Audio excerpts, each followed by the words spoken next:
안녕하세요. 지금까지 중심성 중에 연결 정도 중심성과 근접 중심성에 대해서 알아봤는데요. 이번에는 betweenness라고 하는 중심성을 알아보도록 하겠습니다. between은 사이에란 뜻이죠. 그래서 betweenness 중심성인데요. 이것을 우리말로 하면 사이 중심성 또는 매개 중심성이라고 합니다. 사이 중심성 또는 매개 중심성은 뜻이 뭘까요? 글자 그대로 두 개의 노드가 이렇게 연결되어 있다고 했을 때, 최단 경로로 연결되어 있다고 했을 때, 만약에 그 중간에 B 노드가 있다고 하면 이 A 노드와 C 노드 사이에 B 노드가 존재하게 되는 거죠. 자, 이런 경우에 B 노드는 A와 C의 최단 경로 중간에 놓이게 되는 겁니다. 바로 이 횟수를 계산하는 것을 사이 중심성이라고 하는 것입니다. 자, 이 경우에 B 노드 같은 경우는 A와 C 사이의 최단 경로에 한 번 놓이게 되는 것이잖아요.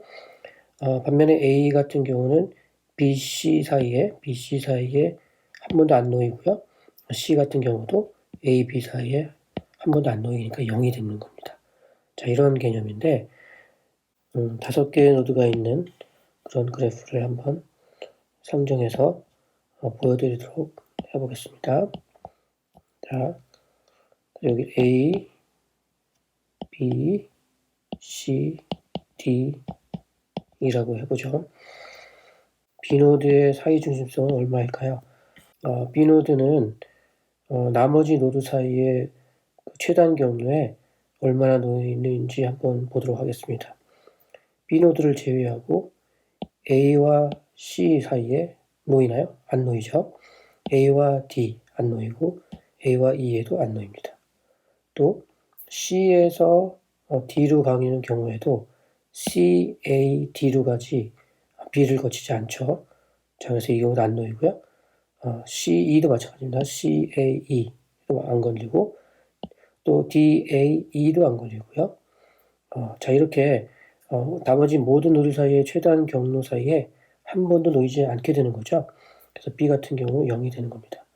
반면에 A 노드는 어떨까요? A 노드는 A를 제외한 나머지 노드를 다 연결해 보겠습니다. A와 C의 최단 경로는 어떻게 되나요? B, A, C 한 번 거치죠. 그다음에 B, A, D 또 한 번 거칩니다. B, A, E 또 한 번요. 그다음에 B는 다 했고, C 같은 경우는 어떻게 되나요? C, A, D 또 한 번 겪죠. C, A, E 또 겪죠. 그 다음에 D는 D, A, E 이렇게 또 한 번 했죠. 전부 6번 나머지 노드 사이의 최단 경로의 중간에 놓이게 되는 거죠. 자, 이렇게 해서 사이 중심성을 계산할 때 B는 그 횟수가 0이고 A 같은 경우는 그 횟수가 6이 되는 겁니다. 자, 그래서 A가 가장 높고 B는 0인 거죠. C도 0이고 D도 0이고 E도 0이겠죠. 자, 그러면 이것을 상대화시킨다면 이 5개의 노드로 이루어져 있는 이 그래프에서 특정 노드를 제외한 나머지 노드들이 다 연결될 수 있는 최대 숫자는 얼마일까요? 그것은 바로 이 A의 숫자도 동일하겠죠. 왜냐하면 A는 나머지 B, C, D, E 사이의 모든 경로의 중간에 놓이게 되니까 바로 그 최대 숫자도 6이 되겠습니다. 그렇다면 이것을 계산할 때는 이 최대 숫자 6분의 실제 중간에 놓이게 되는 숫자 A 같은 경우는 6이 될 테고요. B 같은 경우는 6분의 0이 되겠죠. 그래서 B는 실제 숫자는 그 사이정도 중심성은 0이 될 테고 A는 1이 되겠죠. 그래서 최대 1서부터 최소 0까지 그 사이에 모든 노드들의 사이 중심성이 매겨지게 되는 겁니다. 자, 그렇다면 이 최대 숫자 이 6은 어떻게 등장하게 된 걸까요? 이 A 노드는 나머지 모든 노드들 사이에 다 끼어 들어가는 경우죠. 그러니까 한 그래프에서 어떤 노드가 나머지 노드들 사이에 중간에 놓일 수 있는 최대 숫자는 결국 이 자기 자신을 제외한 나머지 노드들 사이의 모든 관계 속에 들어가는 것이겠죠. 자, 최대 숫자 6이라고 하는 것은 A를 제외한 나머지 노드 사이에 관계의 수겠죠. B, C, D, E 4개의 노드가 나머지 노드일 텐데 이들 사이의 관계, 즉 BC, BD, BE 또 CD, CE 그리고 DE 이렇게 6개의 이 관계 속에 A 노드가 모두 다 들어간다면 그게 노드들 사이에 놓일 수 있는 최대 숫자가 될 겁니다. 자, 그렇다면 그 숫자는 어떻게 계산할까요? 자, B, C, D의 나머지 4개의 노드가 있다고 쳤을 때 그 노드가 다른 노드와 맺을 관계는 이런 식으로 맺어지겠죠. BC, BD, BE, CB, CD, CE, DB 이렇게 계속 이렇게 해서 관계를 맺게 되겠죠. 4개의 노드의 각각이 모두 이 3개씩 이렇게 연결되는 그런 방식이니까 4개 곱하기 3 하면 되겠죠. 그러면 그게 12가 나오는데 지금 나온 숫자 12와 6이 맞지 않네요. 그죠? 그럼 어떻게 된 걸까요? 여기에는 B, C와 CB 이런 식의 동일한 관계인데 중복 계산되어 있겠죠. 같은 관계가 2번 반복되게 됩니다. 그러니까 이중으로 지금 계산되는 거죠. 같은 관계가 이렇게 중복되는 것을 막으려면 그걸 계산하지 않으려면 이것을 2로 나누면 되겠죠. 그렇게 해서 2로 나누게 되면 실제 숫자는 어떻게 되나요? 바로 다시 6이 나오게 됩니다. 자, 그러면 이것을 일반적인 공식으로 만약에 표현한다면 어떻게 표현할 수 있을까요? 자, 지금 전체 노드의 숫자는 5였고요.